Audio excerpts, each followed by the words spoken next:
Blocking.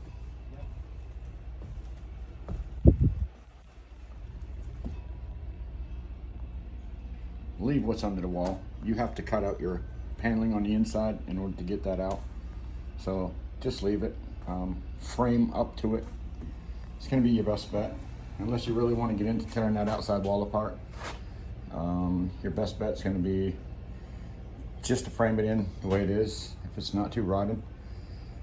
Hopefully it's not rotten. These particular outside walls were not rotten.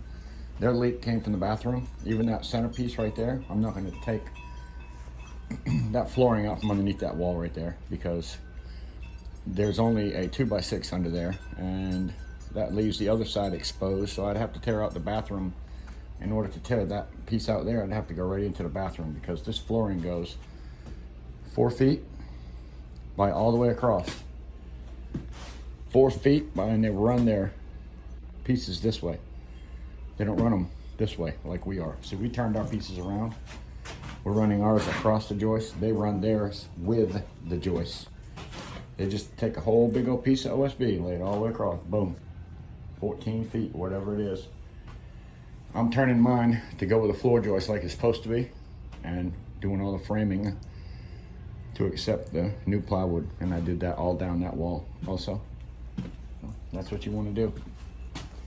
Throw a bunch of insulation in the middle of it. Why not? Cover it up. I happen to have a little extra, so I make sure I just throw it all in there. Fill it right up. Can't hurt anything. One day she might have this part of the floor done, who knows? Hopefully not. But if she ever does, insulate this side. Pretty impossible to insulate a double wide or a single wide from up here unless you tear out the floors. So it's impossible. And you can't do it from underside without tearing out the underbelly, and it is a bear putting a new underbelly on one of these things. Can be done, but it's a bear. Just wanted to show you guys where we're at on this thing.